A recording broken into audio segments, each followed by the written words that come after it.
Berat perjuangan memperoleh kemerdekaan. Lebih berat lagi, ada bangsa lain berdandan kayak ulama, berdandan kayak syekh, yang tentu warga Indonesia yang muslim sangat menghormati orang yang dandanannya kayak ulama.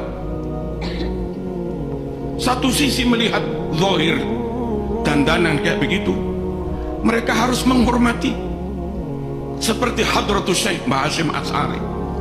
Tahu mereka anteknya Belanda, tahu mereka dilantik oleh Belanda, mereka di SK oleh Helmina, Ratu Belanda, bahkan di framing seakan-akan mereka keturunan Rasulullah SAW. Sungguh-sungguh semakin menyulitkan para pejuang. Nggak mungkin kemerdekaan tidak direbut. Kalau sekedar menghadapi Belanda, karuan kafir gampang, Mas. Ini kadang menghadapi bangsanya sendiri, atau menghadapi orang yang ngaku ulama, bahkan ngaku keturunan Rasulullah SAW, tapi mereka berkomplot dengan penjajah.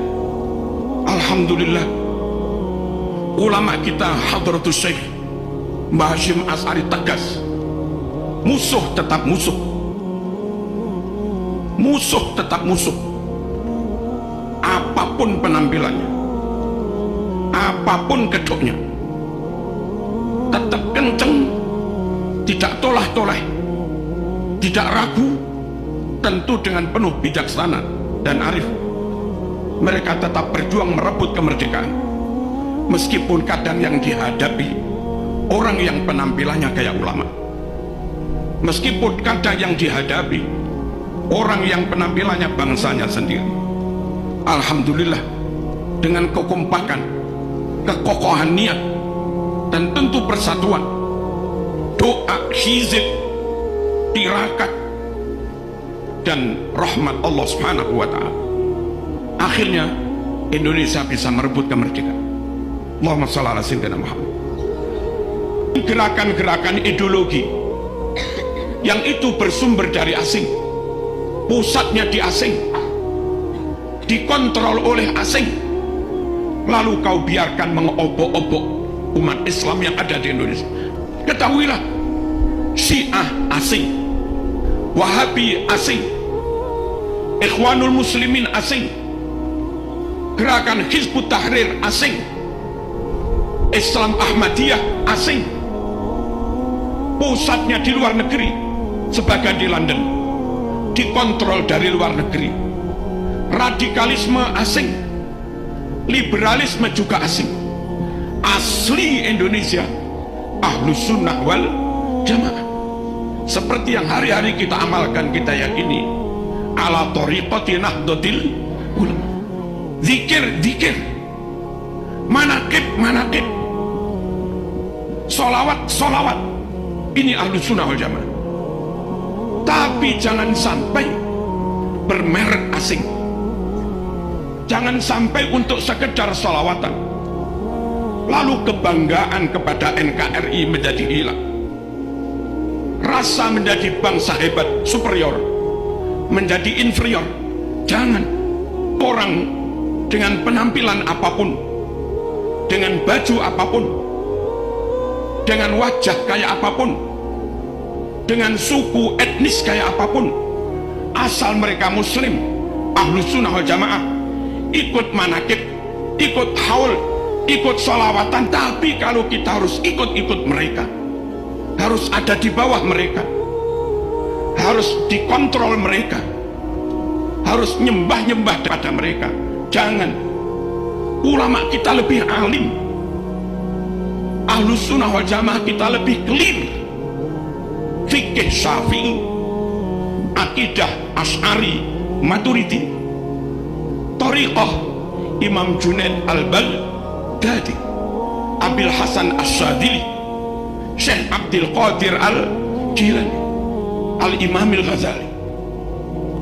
Jangan gampang dikit-dikit ikut, apalagi sampai akhirnya mereka mengatakan Indonesia ini milik wali-wali yang datang dari suatu wilayah. Bukan. Mbah-mbah mereka bukan pejuang. Pejuang itu Bung Karno, Bung Hatta. Pejuang itu Cuk Nyadin. Pejuang itu Haji Agus Salim. Pejuang itu Mbah Wahab Hasbullah. Pejuang itu Diponegoro, bukan yang lain-lain. Mosok sampai di antara mereka pidato, kamu budak-budak kami, dan yang mau ikut mereka diperbudak, bodoh. Nggak menghargai kemerdekaan yang diperjuangkan ulama dengan darah dan nyawa.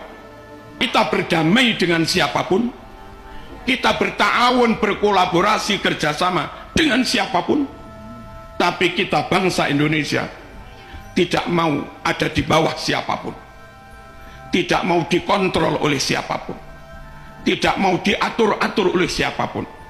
Kita bangsa Indonesia hebat, kita bangsa Indonesia pinter, dan kita bangsa Indonesia yang muslim jelas Ahlus Sunnah wal Jamaah. Kalau dulu Indonesia harus belajar bahasa Arab ke Timur Tengah, hari ini di UIN Malang S2, S3 kadang ada mahasiswa dari Arab ambil bahasa Arab di Malang. Artinya mereka tahu bahwa balaghah ada di Indonesia, mantek ada di Indonesia, ma'ani bayan batik ada di Indonesia, ulumul Quran ada di Indonesia, tarawat lughawiyah, filologi ada di Indonesia. Hebat Indonesia. Jangan mau nyembah-nyembah orang lain.